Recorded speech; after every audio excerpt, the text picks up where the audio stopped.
Hello and welcome back to State of the Division, this time with UFC 297, the first numbered card of 2024. And honestly, this is a pretty decent card from top to bottom. I think we have some fun title fights coming in, we have some interesting contender matchups, and even some new guys that I think are going to put on a show. Honestly, I have very little to complain about this card. I do think it's exciting that we're back in Canada. We do have some Canadian fighters on the card, which is always fun to see. And there's always a kind of sense of legacy that comes with Canada given GSP. And I think that always comes up on these type of cards. With nothing else to really complain or talk about, let's take a look at the Butcher's Bill. Now, the Butcher's Bill is actually pretty deep, this card. Blachowicz and Rakic will both not be fighting this card. Blachowicz had to pull out due to a shoulder injury, which meant that Rakic followed suit. Neither will be fighting. On that same note, Reyes and Olberg were also supposed to be fighting, and Olberg was injured, so both fighters pulled out. Overall, it sucks, but this card's got enough interesting stuff on it that I'm not feeling the loss too much. I do feel a bit robbed of two light heavyweight matchups that I think would have brought some oomph to this card, but overall, very little to complain about. Opening up the card and the 2024 big events. 14-7, Malcolm X Gordon looks to end the skid against 16-7, Jimmy the Brick Flick. Even age and height, with the only difference being 3 in reach for Gordon. Now, Gordon hasn't had much success in the UFC, 2 wins in 6 fights. But if I had to pick a style, I would call him a finisher with 5 career KO wins and 6 submission wins. He is decent with the takedown with a 1.51 average, and they do tend to show up in his fights to a limited success, but still. His takedown defense is negligible, with several opponents landing huge amounts of takedowns. 12 against Albazi, 9 against Sumadaraji, and 6 against Bokayev. Striking hasn't been incredible, with a 1.93 to 2.26 average, and while he has shown power, it isn't too consistent. Flick is similar, but definitely a bit more effective on the ground, with 14 submission wins and 2 of those in the UFC. Numbers-wise, got a 1.66 takedown average, but honestly doesn't always need the takedown to take control of his opponent. Striking is bad with a 1.99 to 5.05 and really relies on his toughness to have any sort of survival. Vegas has picked Gordon, and I will agree. Both fighters feel kill or be killed, yes. But in the end, I think Flick's consistent takedowns are going to give him an advantage, especially with Gordon's whopping 9% takedown defense. Gordon having that kind of porous takedown defense really puts the ball in Flick's court as someone who can stack takedowns, who will go for takedowns and control on the ground as a result. 9-3, Jasmine Jasudavicius, takes the octagon against 12-5, Priscilla Zombie Girl Cachoeira. Jasudavicius is 3 years younger, with no difference in height and another 3 in reach going her way. Jasudavicius is what I would call a ground-focused grinder with a 2.17 takedown average and 6 career decision wins. With those takedowns, she's very good at generating control time off those, or even reversing positions to also generate control time. She doesn't do much with position or stuff in regards to submissions, but as a disruption recovery tactic, it's pretty good. Striking is functional and basically solely exists to get to the ground with a 3.54 to 4.41 average, and generally I will say she never takes a noticeable lead with her striking. Her largest lead was 6 more strikes than her opponent. Cachoeira is a very different type of fighter with a 0.18 takedown average, a 4.12 to 7.13 in striking, Jesus. And similarly to Jasudavicius, she doesn't pull too far away in the striking, but she definitely is able to bring out her power more to put opponents away. On that same note, she doesn't tend to use her takedowns as anything other than recovery disruption, but it is something she can pull off in a pinch. And when coupled with a 65% takedown defense, she can pose a decent challenge to fighters who want to go to the ground. Vegas takes Jasudavicius, and being boring, I will agree. Cachoeira has issues with some takedown-heavy fighters who work the ground very well, and quite frankly, that is what Jasudavicius is.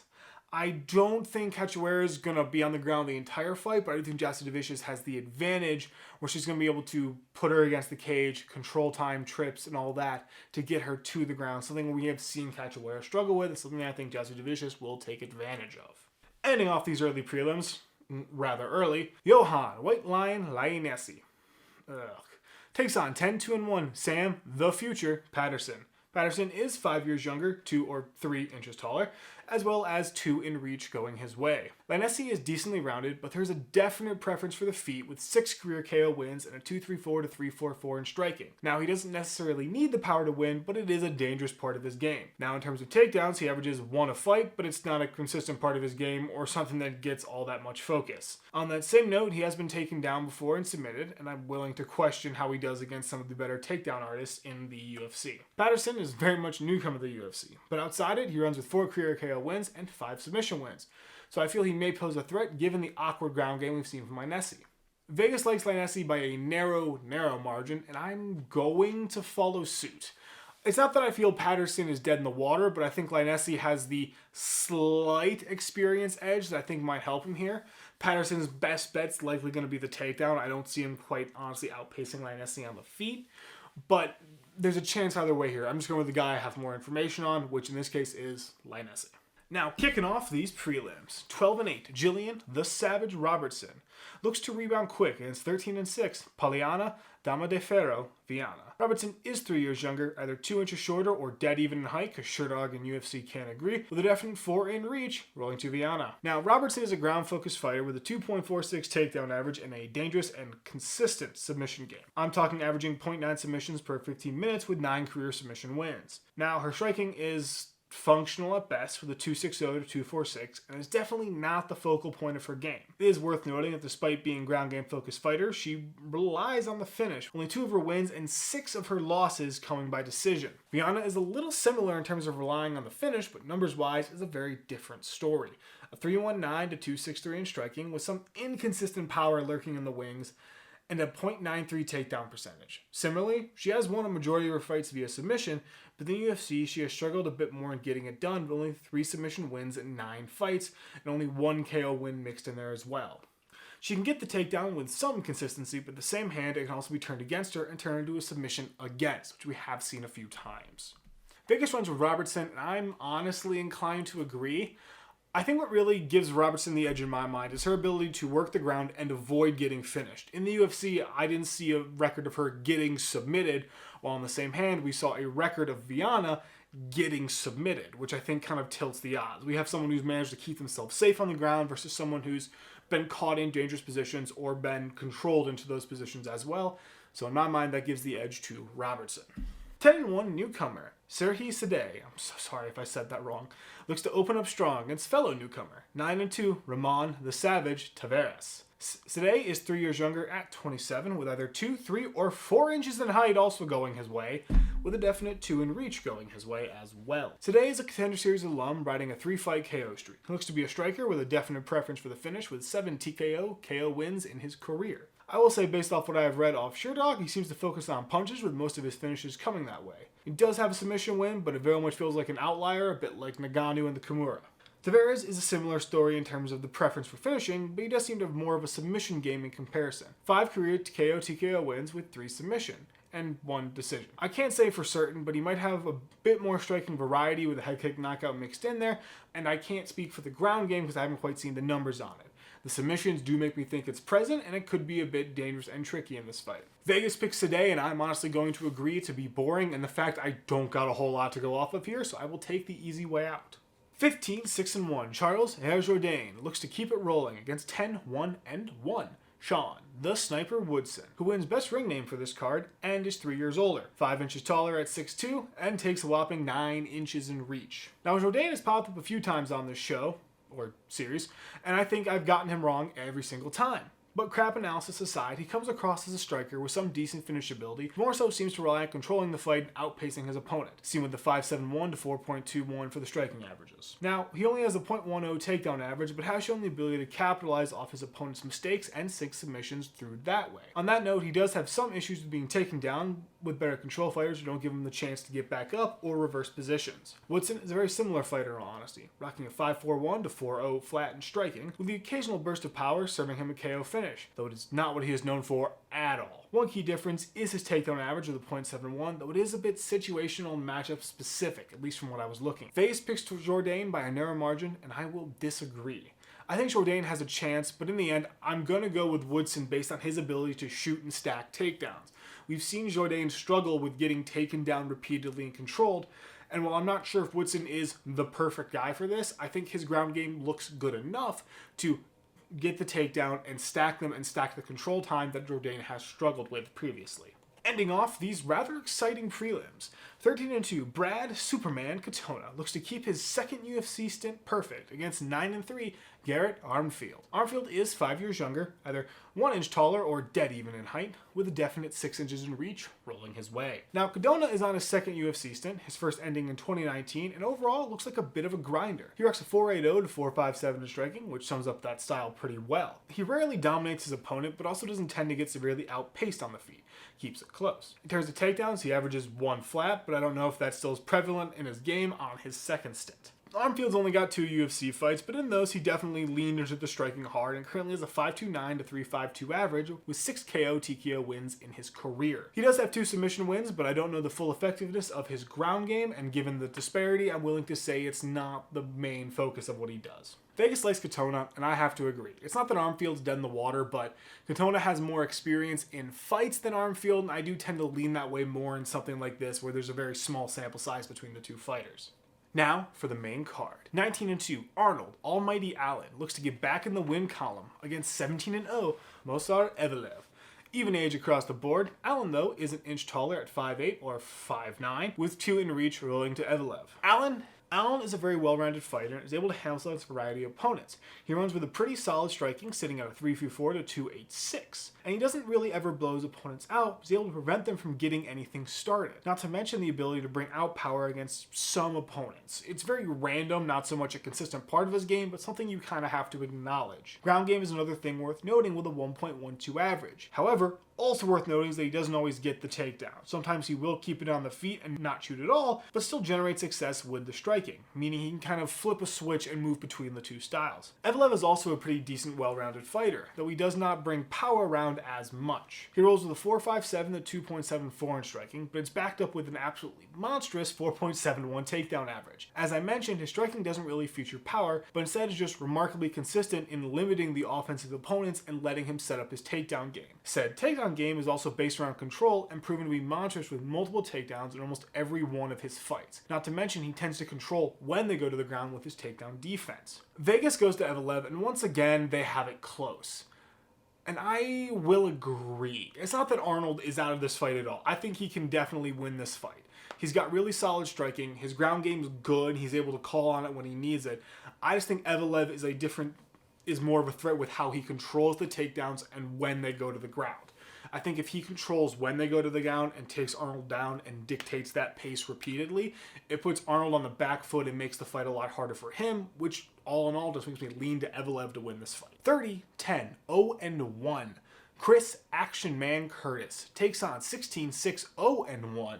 Marc-Andre Powerbar Barriault. Barriault is 3 years younger, 3 inches taller, with a whopping 1 inch in reach, going to Curtis. Curtis is a very explosive fighter, and the UFC lives by his ability to finish opponents, though he does have 12 decision wins with 1 in the UFC. Numbers-wise, he's a 5.36, a 6.30, but as I mentioned, the great strength of his striking game is the dynamic nature of it and the power he can call on when needed. His takedown game is non-existent with a flat 0.00, but he does have a 92% takedown defense, which means he's pretty decent at controlling when he goes to the ground. Now on the flip side, against a fighter like Imavov, before the accidental headbutt, he was struggling very much when he was taken down and controlled. Barriault is remarkably similar, with a 5.95 to a 5.22 in striking and some definite power he can call on. The one remarkable difference is his takedown average of 0.24, which, while it's not major, it does give him another tool in the bag to use in addition to some degrees of submission threat. Though on that note, he does only have 1 win by that method, and it was in 2022. Vegas likes Curtis by a narrow margin, and out of pure favoritism and a complete bias towards Curtis, I'm going to agree. On the fanboy note, I do love Curtis. I like how he fights. It's exciting. He's from Ohio, which always is a plus in my book, and he's a fighter I kind of always tend to cheer for. To give an actual analysis, I think his explosiveness, his variety, and the way he approaches the octagon will give him a slight edge over Barriault. Curtis brings a very unique variety with a lot of explosive power and that kind of consistent knockout threat.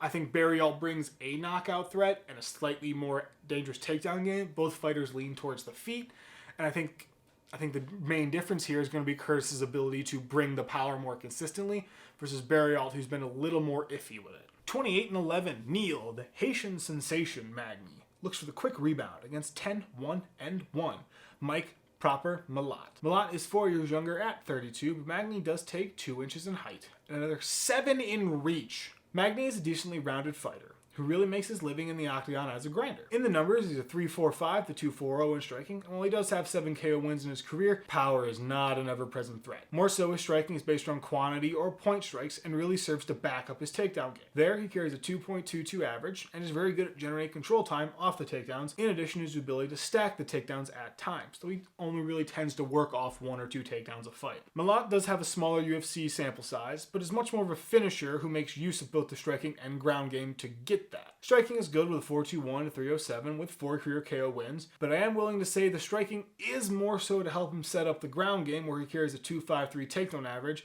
with 6 career submission wins. He is able to capitalize off takedowns with submissions, but doesn't really stack them all that much. Part of that is only 1 of his 4 UFC fights have gone past the first, but he definitely is a quick starter. Vegas likes Malott heavily here, but I feel it's a bit closer than that. Magny's great at slowing a fight down and controlling it, and it really gives me pause here. In the end, I'm going to agree. Malott is riding the hot hand. He's riding a streak. Malott brings a pretty dangerous submission game, and while Magny has thrown submissions and defended them, I think the hot hand combined with the consistent submission threat and the slightly more aggressive and better striking of Malott give him the edge in my mind. I will not be surprised if Magny wins this fight, but as of right now, based on what I've kind of seen and looked at between the two, I'm going to pick Malott.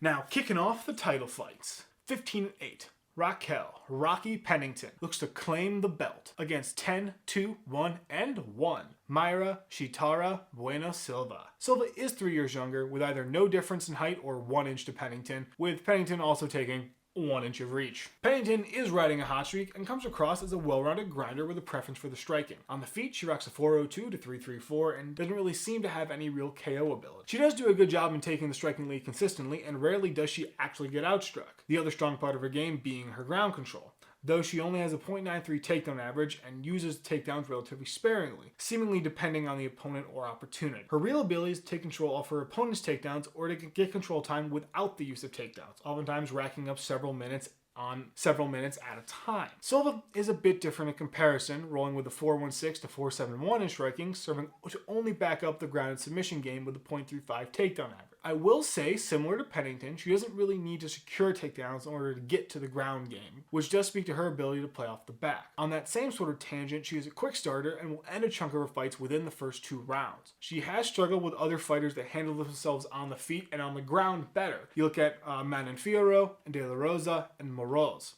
All 3 of those fighters she lost against and struggled very much with, where we saw them take massive striking leads and take control of the ground game over her. Vegas likes Silva, but has it close, and I'm very torn. Pennington's riding the hot streak. Pennington's a grinder who handles herself pretty well and does good at reversing position for control time. However, my big point is that Silva does a similar thing, reversing position, playing off the back, and she does it for submissions and finishing. While Pennington hasn't been finished recently, I think Silva's the more dangerous fighter here, and I'm going to agree with Vegas. Could Pennington still win this fight? I wouldn't be surprised. But I think Silva brings more danger, and I think her ground game relying more on submissions and putting the fight away is going to cause a bit of a danger for Pennington in here, so I will go with Silva. Capping off the night and the first main card of 2024. 28-5, Sean Tarzan Strickland looks to keep his newly won belt against the challenger. 20-2. Dricus Stillknox Duplessis. Duplessis is 2 years younger, 1 or none inches taller, with no difference in reach. Strickland is a weird fighter to try and look at. He's decently well-rounded with a 5.82 to 4.24 in striking and a 0.92 takedown average. All of that looks pretty decent.